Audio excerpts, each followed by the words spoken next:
Morning children online class में आपका स्वागत है। बच्चों, मैं रमाकांत द्विवेदी, सहायक अध्यापक Hindi, little flower convent school Surendra Nagar Katra Basti. Online class में आप लोगों का स्वागत है। बच्चों, आए आज के इस वीडियो में हम थोड़ा चर्चा कर लेते हैं अपने विषय वस्तु में प्रवेश करने से पहले चीज़ जानने कि अभी तक आप लोग होम एग्जाम दे रहे थे, अर्थात स्कूल की परीक्षाओं को दे रहे थे, लेकिन अब आप जिस स्तर पर पहुंच रहे हैं वह आपके जीवन का आधार है, जीवन की नींव है। और अगर हमारे जीवन की नींव सुदृढ़ है, मजबूत है, तो उस पर हमारे जीवन का संपूर्ण भविष्य बहुत ही उज्जवल होगा। अगर बेस अर्थात नींव कमजोर है तो उस पर स्थायित्व भवन का नहीं हो सकता है। आप लोग कक्षा 9 में पहुंचे हैं। 9 की संख्या बच्चों यह सामान्य संख्या नहीं है। 9 की संख्या अपने आप में बहुत ही महत्वपूर्ण संख्या है। आप लोग 9 में प्रवेश किए हैं तो इसके महत्व को भी जानें, ताकि अगर आपसे कोई कहता है कि आप किस क्लास में, तो आप गर्व के साथ कह सके कि मैं कक्षा 9 में हूं और बोर्ड की परीक्षा देने की तैयारी करूंगा अगले सत्र 10 में।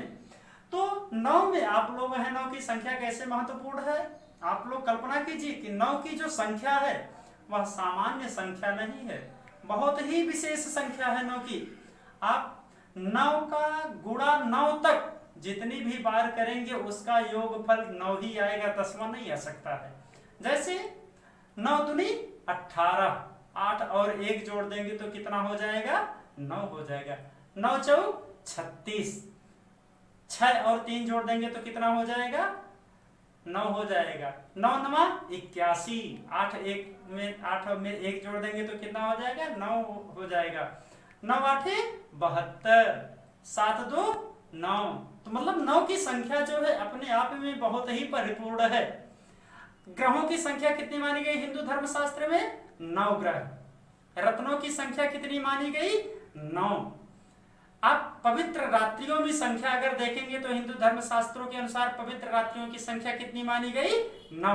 9 रात्रि, 10वीं रात्रि नहीं आती है, आती है 9वीं रात्रि। तो 9 में आप लोग प्रवेश किए, इसलिए इस वीडियो में आप लोगों से हम विशेष रूप से आप लोगों से आग्रह करते हैं, निवेदन करते हैं कि आप लोग अपना जो अमूल्य समय है उसका सदुपयोग करते हुए अपने मंजिल को प्राप्त करने के लिए, अपने लक्ष्य को पाने के लिए प्रयास कीजिए। आए अब इस वीडियो में हम प्रवेश करते हैं।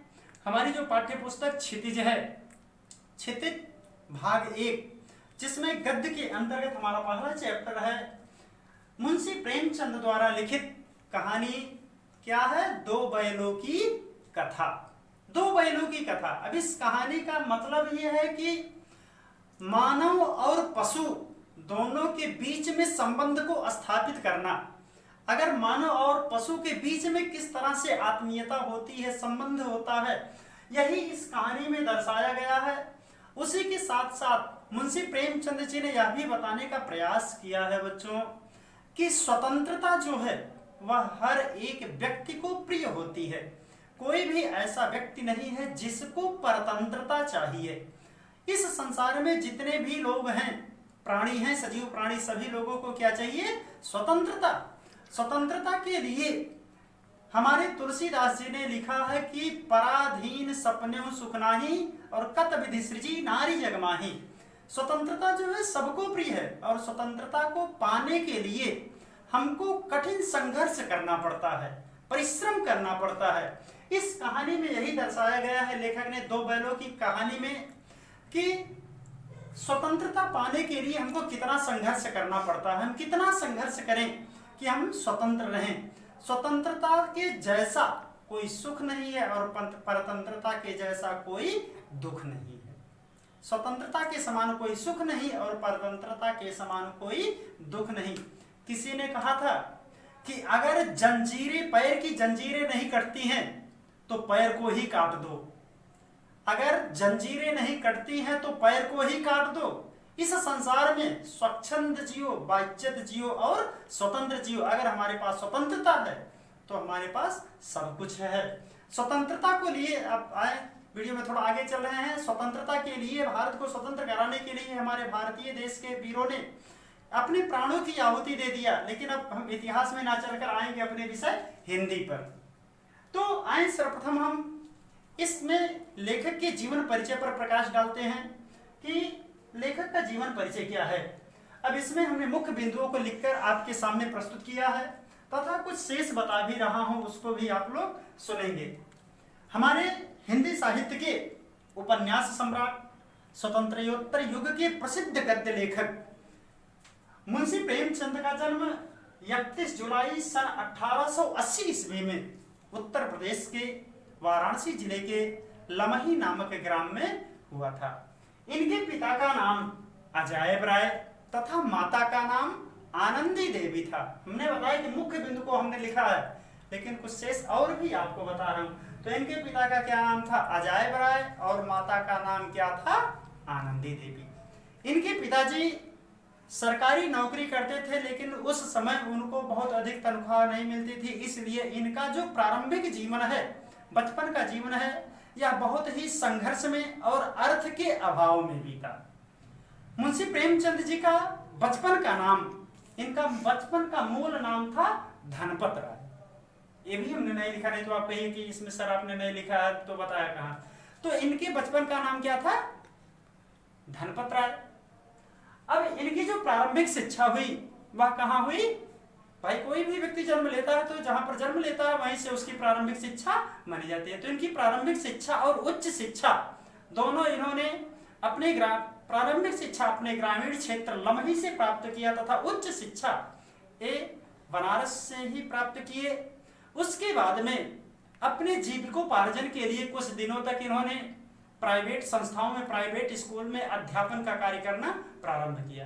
कुछ दिनों के बाद ये जब सरकारी नौकरी इनको मिली, उसके बाद गांधी जी के असहयोग आंदोलन से प्रभावित होकर ये भारत के स्वतंत्रता आंदोलन में जुटे।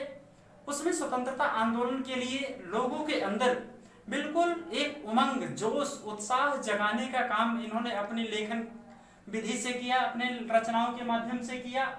और स्वतंत्रता आंदोलन में भाग लेने के लिए मुंशी प्रेमचंद जी अपने नौकरी से त्यागपत्र दे दिया, इस्तीफा दे दिया। उसके बाद पूर्ण रूप से स्वतंत्र लेखन में जीवन पर्यंत लेखन का कार्य करते रहे। इनकी मृत्यु सन 1936 ईस्वी में, इनकी मृत्यु 8 अक्टूबर 1936 ईस्वी में हो गई।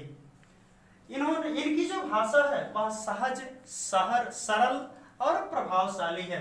इन्होंने अपने गद्य की रचनाओं को बिल्कुल प्रभावी बनाने के लिए उसमें मुहावरों का प्रयोग किया, लोकोक्तियों का प्रयोग किया, सहज सरल भाषा का प्रयोग किया। इनकी प्रसिद्ध जो रचनाएं हैं, इनकी प्रसिद्ध रचना जो है वह क्या है? गोदान। उपन्यास सम्राट की उपाधि अगर इनको मिली तो एक नंबर में कभी भी आपसे कहीं पूछा जा सकता है कि उपन्यास मुंशी प्रेमचंद को उपन्यास सम्राट की उपाधि किस रचना के आधार पर मिली? तो इनको गोदान रचना पर इन्हें उपन्यास सम्राट की उपाधि मिली। इनकी सबसे प्रसिद्ध रचना उपन्यास में गोदान, गबन, सेवा सदन, निर्मला, करबला, रंगभूमि, इनकी प्रसिद्ध रचनाएं हम बता रहे हैं। गोदान, गबन, सेवा सदन, निर्मला, करबला, रंगभूमि, कर्मभूमि आदि इनकी रचनाएं हैं। अब दो बैलों की कथा, इस कहानी का उद्देश्य क्या है, इसी पर केवल चर्चा करेंगे इस वीडियो में कि दो कहानी, इसका उद्देश्य क्या है। तो दो बैलों की कहानी में जो है, इस रचना में मुंशी प्रेमचंद जी ने मानव और पशुओं के बीच भावात्मक संबंध को स्थापित करने का प्रयास किया है कि मानव और पशुओं के बीच में किस तरह का आपसी भावात्मक संबंध होता है। उसके साथ साथ यह भी बताया कि स्वतंत्रता जो है वह सबको प्रिय हो, चाहे मानव हो चाहे पशु हो, सबको स्वतंत्रता प्रिय होती है। और स्वतंत्रता को पाने की, स्वतंत्रता सहजता से नहीं मिलती है। स्वतंत्रता पाने के लिए हमको बहुत ही संघर्ष करना पड़ता है। इस कहानी के जो प्रमुख पात्र दो बैल हैं, जिनका नाम है हीरा और मोती। हीरा और मोती के चरित्र के माध्यम से हम अगले वीडियो में इस पर प्रभाव डालने का प्रयास करेंगे तथा इसको और विस्तृत रूप से शेषकाल के वीडियो में आपके सामने भेजने का प्रयास करेंगे। आज के वीडियो में आप लोग ये मानकर चलिए कि कहानी का, दो बैलों की कथा की कहानी का श्री गणेश और लेखक का जीवन परिचय 2 बिंदु पर है। तो तब तक के लिए आपका दिन शुभ हो। नमस्कार, धन्यवाद।